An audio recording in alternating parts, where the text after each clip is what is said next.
मीर सबकतगीन महमूद गजनवी के जो बड़े थे, उनके दौर में एक साहब थे, वो हमेशा अपनी उंगलियों से उंगलियां बंद रखते थे और अगर खोलते थे तो दाएं हाथ की उंगली से बाएं हाथ पे लिखना शुरू कर देते थे। ऐसी उंगली की इस तरह लकीरें बनाते थे और लिखने शुरू कर देते थे। अमीर बादशाह उन्हें अपने साथ रखते थे और जहां कहीं कोई मुश्किल, कोई मंजिल, कोई मसला पेश आता तो उससे कहते कि अपना फन दिखाएं, अपना जौहर दिखाएं। तो मुट्ठियां बंद रखता था, वो खोलता था और खोल के लिखना शुरू कर देता था।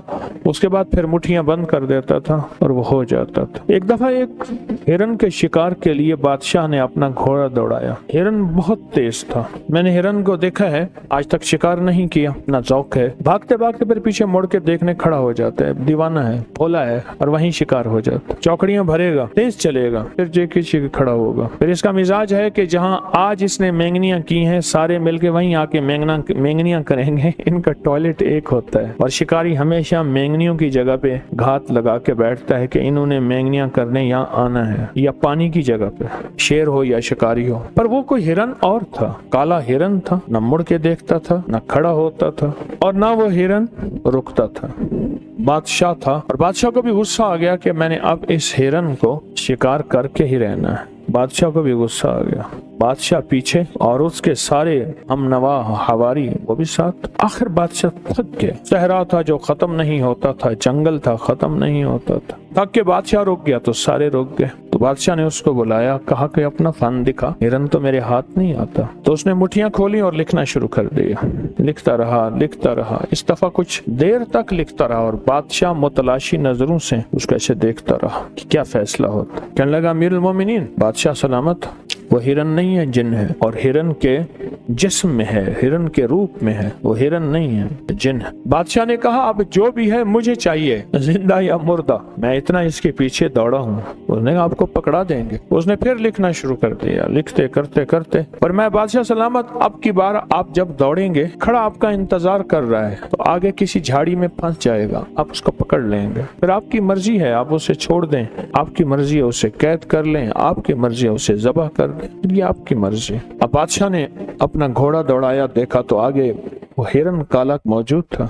उसके पीछे घोड़ा दौड़ाया, फिर वो भागना शुरू हो गया। आगे एक झाड़ी आई, उसी में गया तो उसमें अटक गया, उसके सींग अटक गए और सींग उसमें उलझ गए। तो बादशाह के गुलाम आगे बढ़े तो उन्होंने हिरन को पकड़ लिया। अब हिरन पकड़ा हुआ बादशाह के पास आया, अमीर सबकतगीन के पास। तो बादशाह ने उससे कहा, तूने आज मुझे बहुत सताया, फारसी में बात की, तेरे पीछे बहुत घूमा हूँ, आज तक मैं नहीं घूमा, इतना तो मैं किसी शेर के पीछे भी नहीं घूमता, और शेर को मैं शिकार कर लेता हूँ। उस दौर में बंदूक तो थे नहीं, आमने सामने शेर का शिकार होता था, तलवार से, नेजे से, बरछे से। वो कोई हिम्मत वाला होता था शेर जवान, जो शेर का आमने सामने मुकाबला कौन करे।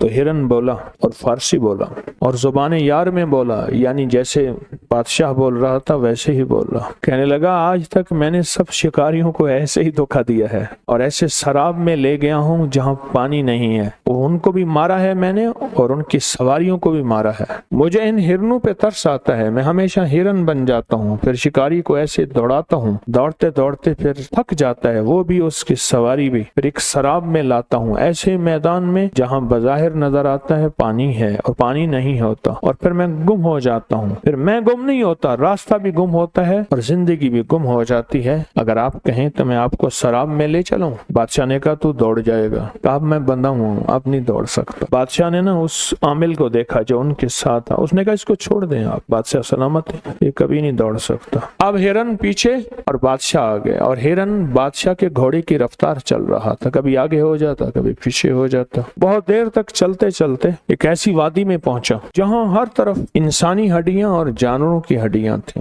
इंसानी हड्डियां और जानवरों की हड्डियां बिखरी हुई थी। हैरान हुआ, इतने इंसान मरे हुए और इतने जानवर मरे हुए। हिरन खड़ा हो गया और कहने लगा कि बादशाह, ये वो लोग हैं जिनमें बादशाह भी हैं, शहजादे भी हैं, रईस भी हैं, अमीर भी हैं। गरीब तो रोटी पूरी करे या शिकार करे, ये सब ये वही हैं, और जिनको मैंने अपने तिलिस्म में मार डाला है, अपने तिलिस्म में मार डाला, ये सब वही हैं।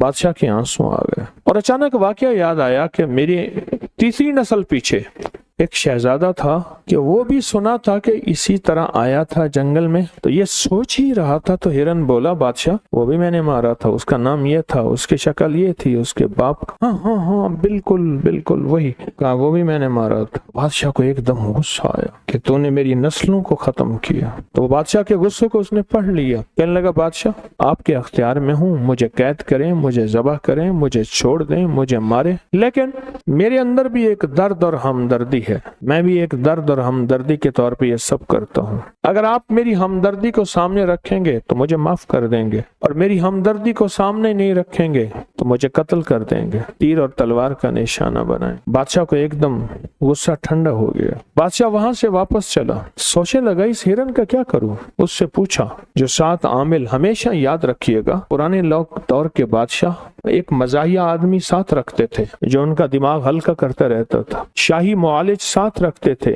जो उनका इलाज मुआलजा करता रहता था, उन्हें बताता रहता था ये खाएं या ना खाएं, और ये एहतियात या परहेज करें। और एक आमिल भी साथ रखता था जो उन्हें कदम कदम पे एहतियातें, और अगर जिंदगी की मुश्किलात और मसाइल हैं तो उनके साथ देता रहता था। तो बादशाह ने आमिल की तरफ देखा, उसने कहा, बादशाह सलामत, इसको छोड़ दें, लेकिन इससे कसम उठवाएं कि आइंदा किसी शिकारी को शिकार नहीं करेगा, किसी शिकारी को शिकार नहीं करेगा, किसी शिकारी को शिकार नहीं करेगा, इससे वादा लें। और हमारे यहाँ एक कस्में होती हैं, वो कस्में इससे उठवाएं।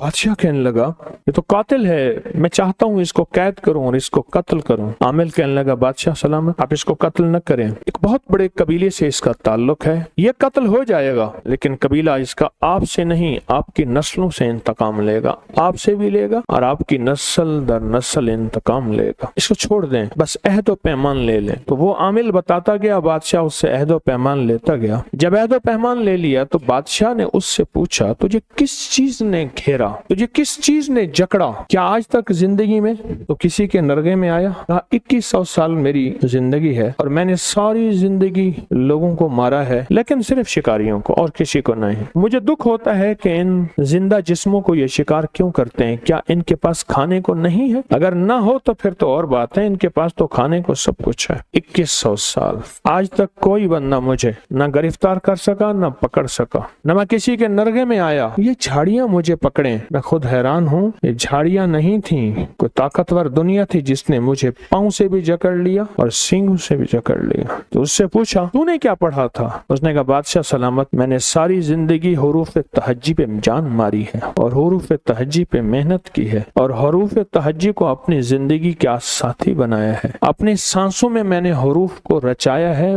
बसाया है और इसको एतमाद से पढ़ा भी है, लिखा भी है। मैंने उंगली पे हमेशा हुरूफ तहज्जी अलिफ से लेकर या तक लिखता हूँ और फिर लिखता हूँ और फिर लिखता हूँ और फिर लिखता हूँ। शहादत की उंगली मेरी कलम होती है और दूसरा हाथ मेरी तख्ती होती है और मैं कलम और तख्ती से लिखता चला जाता हूँ और हुरूफ तहज्जी को अपनी जान, अपनी जिंदगी से ज्यादा अजीज समझता हूँ और ये हुरूफ तहज्जी का रिजल्ट है जिसने इसको जकड़ दिया। बादशाह ने उससे पूछा कि ये सही कहता है? कहा, बिल्कुल ठीक कहता है।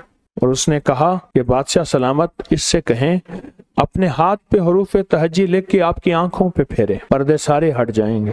उसने हाथ पे हुरूफ तहज्जी लिखी और बादशाह की आंखों पे ऐसे फेर दी, एकदम पर्दे हटे। बादशाह ने देखा, तुम यहाँ मैं खड़ा हूँ, उसके दाएं बाएं जमीन के नीचे खजाने हैं, मोती, लाल, जवाहिर, याकूत, मरजान, जमरद, सोना, चांदी, हीरे खजाने हैं। और देखा तो सामने हिरन नहीं था, एक काला पहाड़ था और एक काला वजूद था। उसके जिस्म पे लंबे लंबे बाल थे और जिस्म से सख्त बदबू आ रही थी और उसका ऊपर जाके खौफनाक जिस्म था। और बादशाह ने एकदम चीख मारी और बेहोश हो गया। जब होश आया तो वो मुआलिज था। उसने कहा, बादशाह सलामत, जान की अमान पाऊं तो आज तक इसलिए मैंने आपके चेहरे पे, आंखों पे ये हाथ नहीं फेरा। क्यों? ऐसी जिंदगियां, ऐसी दुनिया, ऐसी कायनात नजर आती है जो इंसान से बर्दाश्त नहीं हो सकती। ऐसी कायनात नजर आती। और कहा, होश कैसे आया? कहा, यही हाथ मैंने आप लिख के हुरूफ तहज्जी का आपके जिस्म पे, सर पे, बदन पे फेरा। ये सब आपके सामने गवाह हैं, आपके गुलाम और खुद्दाम,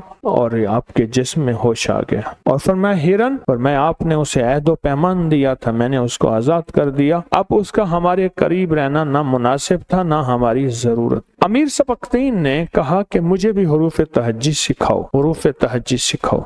اور میں بھی حروف تہجی سے الف با سے لے کر یا تک اس سے فیض پانا چاہتا ہوں اور اس سے خیر پانا چاہتا ہوں اور حروف تہجی کی برکتیں لینا چاہتا ہوں۔ تو اس نے روزانہ اس کو سکھانا شروع کر دیا۔ امیر نے کہا میں یہ چاہتا ہوں اس حروف تہجی کی برکت سے میری حکومت بنے، میری نسلوں میں بڑے بڑے بادشاہ آئیں، میرا تخت بلند ہو، میرا تاج بلند ہو، میرا بخت بلند ہو، میں یہ چاہتا ہوں۔ تو اس نے حروف تہجی سے یہ سب کچھ لکھنا شروع کر دیا۔ لکھتا رہا کئی عرصہ تک حروف تہجی پہ محنت کرتا رہا، سالہ سال محنت کی۔ محنت کرنے کے بعد ایک دفعہ اس عامل نے کہا کہ بادشاہ آپ حروف تہجی کے عامل بن چکے ہیں، فلاں رات آ رہی ہے، فلاں رات اتوار کی شام جب مغرب ختم ہو جائے، اتوار کا دن گزرے، شام ہو، مغرب ختم ہو جائے، پیر کی صبح ہونا شروع ہو جاتی ہے، وہ رات ہو جاتی ہے جس کی صبح پیر ہوتا ہے، سوموار ہوتا ہے۔ تو کہا اس رات میں آپ حروف لکھیں اور لکھنے کے بعد مٹھیاں بند کر دیں، جو مانگیں گے ملے گا۔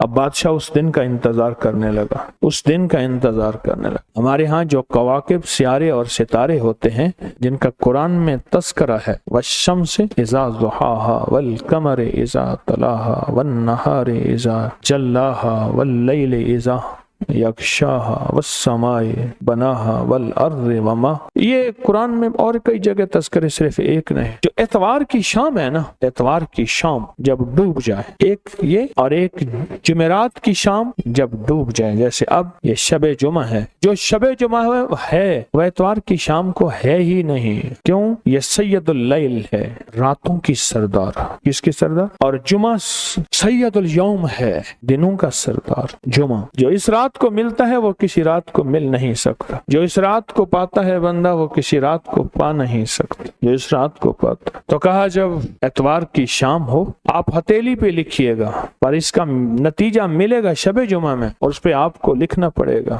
اور کہا اس عامل نے بادشاہ کو اگر اتوار کی شام بھول جائیں تو زندگی میں کبھی شب جمعہ نہ بھولیں۔ شب جمعہ سے مراد کہ اس وقت جیسے لاہور میں شام ہو گئی ہے اور مغرب کی نماز ہم نے پڑھ لی ہے، اور مغرب کی نماز کے بعد یہ تسبیح خانے کی محفل، یہ شب جمعہ کی محفل ہے، شب جمعہ۔ بادشاہ نے یہ عمل کیا، ہر شب جمعہ میں یہ عمل کیا، اتوار کی شام کو بھی کیا اور ہر شب میں کیا۔